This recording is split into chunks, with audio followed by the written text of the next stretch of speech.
Olá novamente, boa noite. Mais um dia de AIC.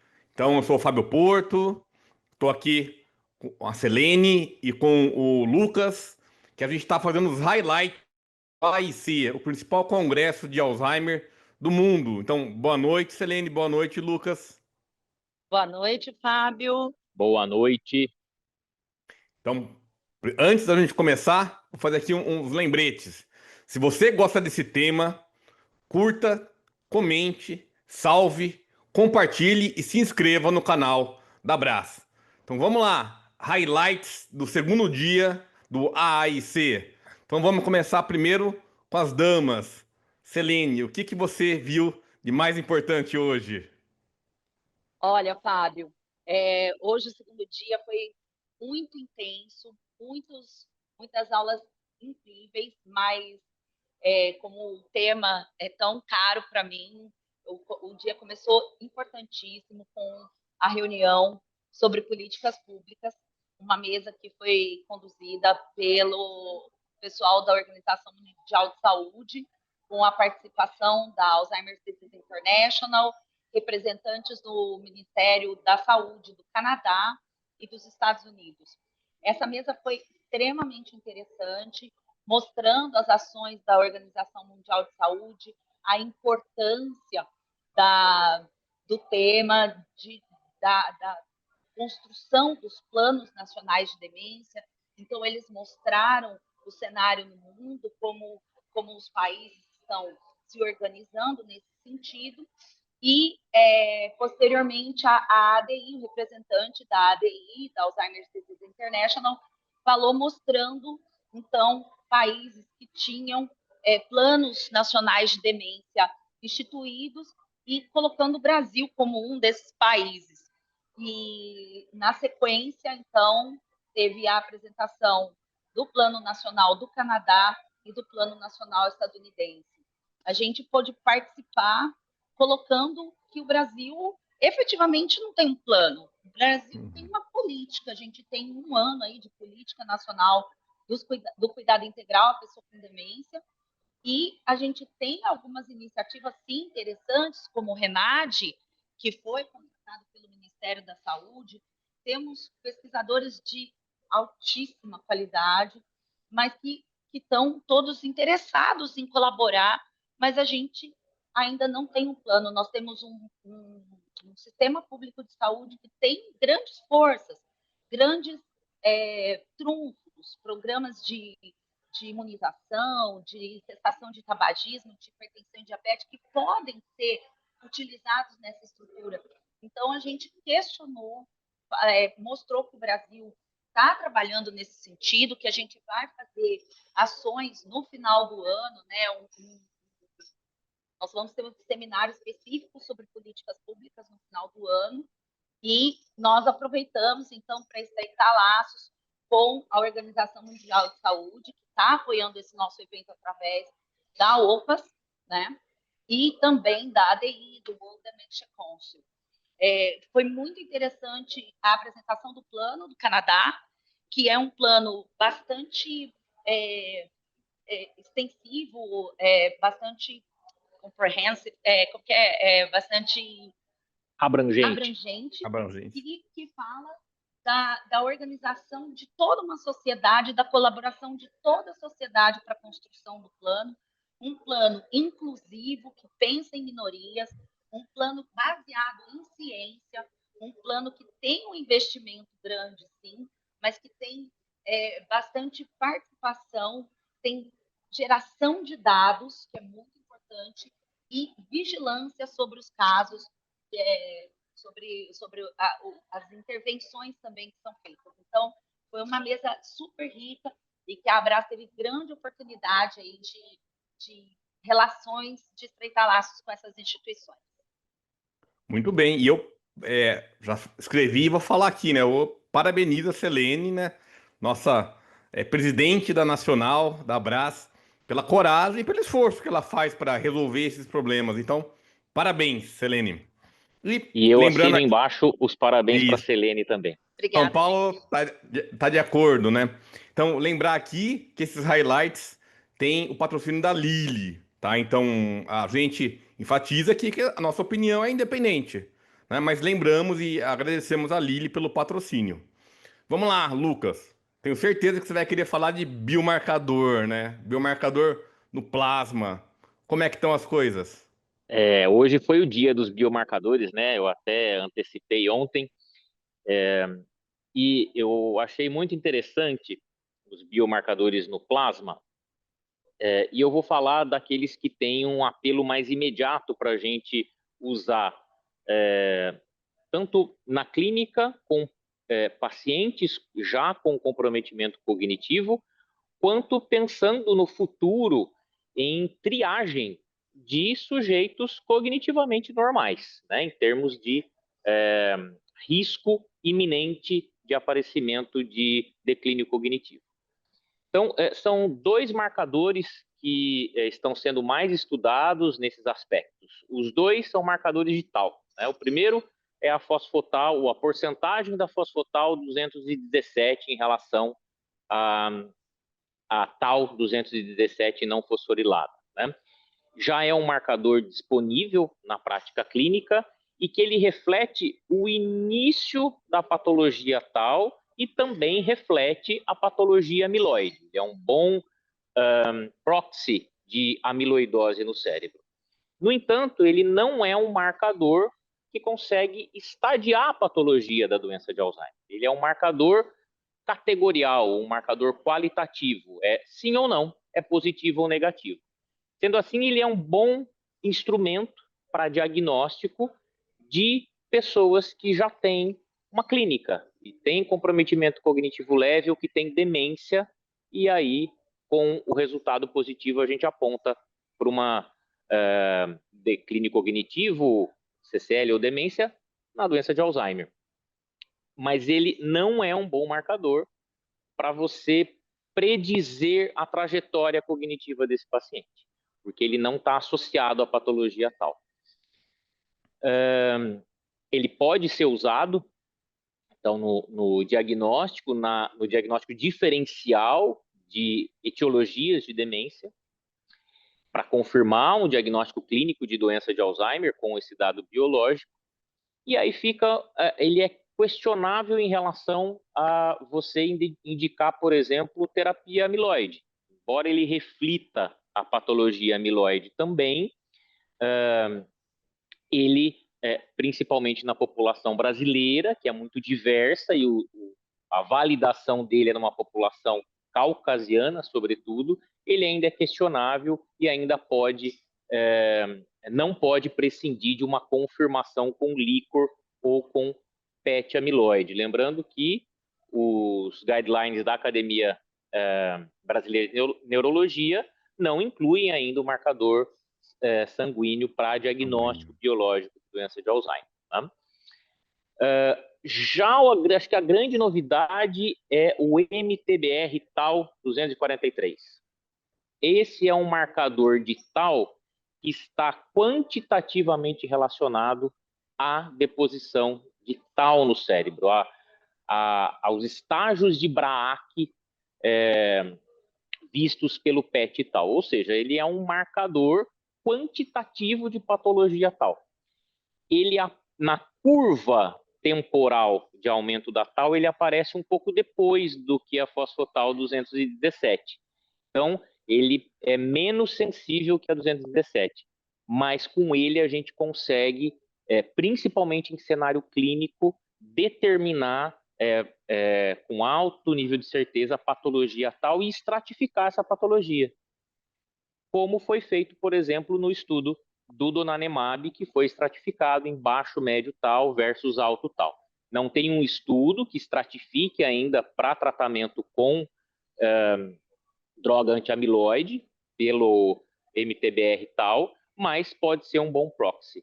E para os sujeitos assintomáticos, ele é um bom marcador, ou promete ser um bom marcador, ainda precisam de mais estudos, da trajetória cognitiva, ou seja, nos sujeitos assintomáticos, nos idosos assintomáticos, uma medida no sangue do MTBR tal, se positivo, ele indica um declínio cognitivo e um comprometimento cognitivo iminente, o que aí facilita a gente identificar pessoas em alto risco e já intervir precocemente.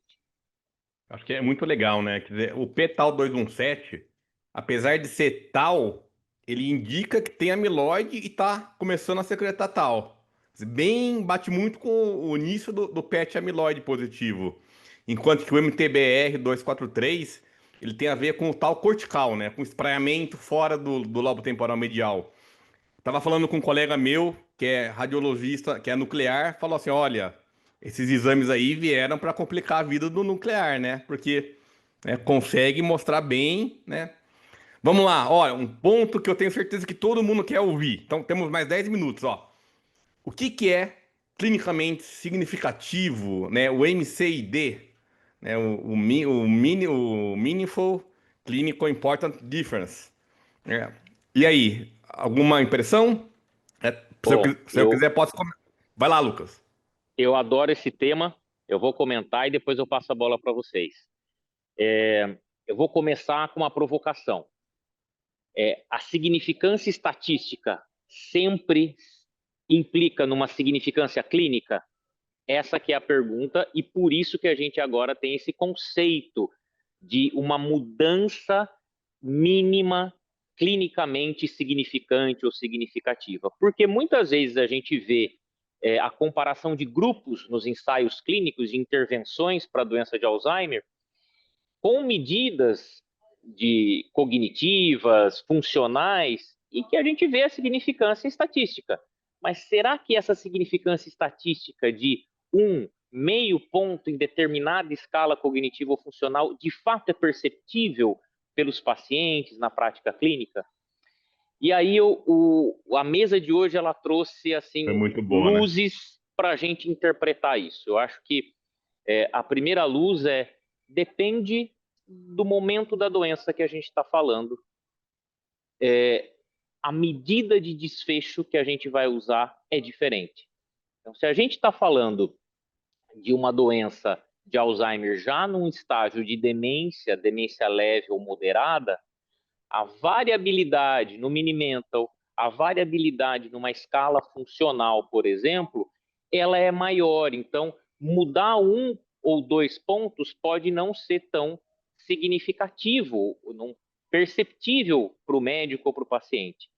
No entanto, quando eu vejo quadros clínicos mais precoces, como comprometimento cognitivo leve, ou ainda quadros de declínio cognitivo subjetivo, mudar meio ponto, por exemplo, no CDR soma das caixas, é um degrau muito importante e muito perceptível na prática clínica. Então, a primeira coisa que a gente tem que saber para interpretar essa informação é que estágio clínico da doença o paciente está. Inclusive, que estágio biológico. Então, se a gente pensa em fazer ensaios clínicos, intervenções em sujeitos com doença de Alzheimer biológica e pré-clínica, a gente não vai medir com escalas clínicas, ainda mais escalas feitas para demência. A gente vai medir com marcadores biológicos e a mudança das curvas desses marcadores biológicos. Então, claro que a gente espera que isso reflita em termos clínicos, mas aí a gente precisa de muito mais tempo para a gente avaliar.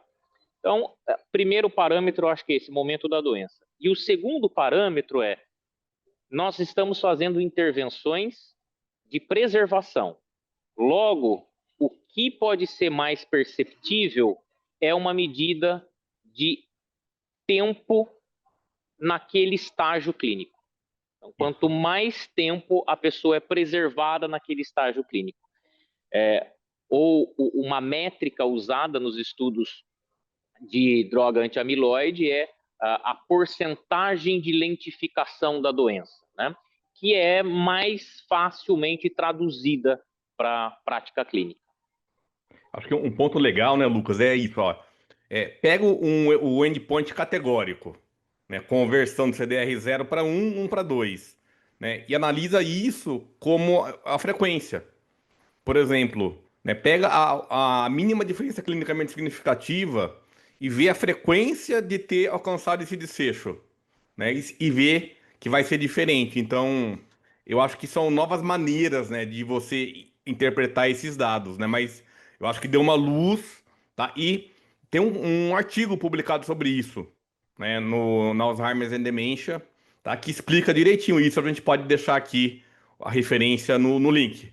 Ó, temos mais 5 minutos. Então vamos lá. Acho que muita gente quer saber o US Pointer. US Pointer é a versão americana do Finger. Então, do estudo finlandês, que pegou sujeitos sem demência, mas com um fator de risco, especialmente de pouco estímulo cognitivo, dieta ruim, fator de risco vascular, e fez uma intervenção ou estruturada, em que a pessoa era seguida, ou uma intervenção que a pessoa ela tinha o próprio desfecho, quer dizer, ela conseguia fazer quanto ela queria. Também com recomendação, né? Quer dizer, não era um placebão, assim, que não tinha nem nada.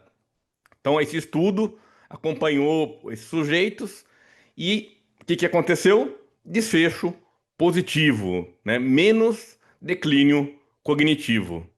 Tá? Então, mostrando que, mesmo em populações heterogêneas, né, como os americanos, então você consegue reduzir a taxa de declínio cognitivo com intervenções não farmacológicas, bem estruturadas, alimentação saudável, exercício físico, estimulação cognitiva e controle de fatores de risco cerebrovasculares ou cardiovasculares. Tá?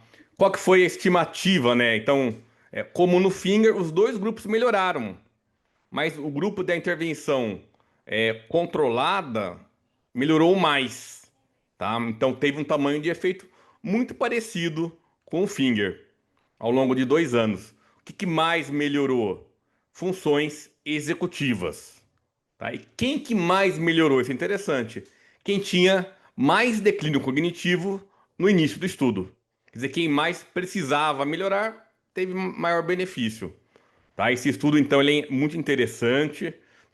Agora vão ter os dados de neuroimagem, de biomarcador, mas o estudo principal foi positivo. Tá? É um tamanho de efeito pequeno, mas mesmo tamanhos de efeitos pequenos, se mantidos ao longo do tempo, vão aumentando, né, de forma longitudinal. Então, temos aqui mais 2 minutos e meio. Algum comentário sobre o US Pointer? Eu acho que ele vem para ratificar, né, tudo que a gente vem acumulando de evidência, né, desde elencar o peso dos fatores de risco modificáveis que o Lancet Commission vem fazendo e o impacto de resolver esse fator de risco em relação à diminuição da incidência de demência, o próprio Finger, né, e apontar também, Fábio, para a heterogeneidade, né, da população. E quando você coloca uma intervenção heterogênea numa população heterogênea, o resultado às vezes tem muita variabilidade de pessoa para pessoa. Se a gente aplicar mudanças de hábitos de vida e de forma personalizada tratar os fatores de risco que cada paciente apresenta, ou seja, homogeneizar intervenções e grupos que estão recebendo a intervenção, certamente esse tamanho de efeito ele aumenta. Então, eu acho que grandes estudos a gente tem que ter esse olhar para a população, e o olhar para o indivíduo ele é diferente, e nesse caso ele tende a mostrar maior tamanho de efeito ainda. Um dado legal, né? 30% da população era não branca, tá? Então isso para o estudo americano, né? Estamos aqui no nosso minuto final. Recados. Então, primeiro, mais uma vez, agradecer a Lili, nossa patrocinadora, e lembrar que em outubro nós teremos a 7ª Jornada Paulista de Alzheimer. Quer falar, Lucas? 7ª JPA, 7jpa.com.br. Chequem o site, a programação está imperdível. Muitos dos temas que a gente está vendo aqui, né, Selene, já estão na nossa programação, então está imperdível. Eu quero agradecer mais uma vez, reiterar o agradecimento à Lili, que tornou esse projeto possível, e agradecer a todo mundo que está assistindo, super interessado. O papel da Brás trazer essa fonte de conhecimento, de trazer o que tem de mais novo para as pessoas que atendem as pessoas com demência, para as famílias, para os pacientes. É muito importante que a sociedade como um todo fique sabendo, fique inteirada do que está acontecendo. É muito interessante a gente ver que, apesar da doença de Alzheimer não tem cura, tem muito a ser feito. Esses estudos, eles renovam as esperanças das pessoas. Então, eu acho que esse projeto é muito interessante por causa disso. Então, obrigada a todos, boa noite. Obrigada, Fábio. Até amanhã. E até amanhã. Até amanhã.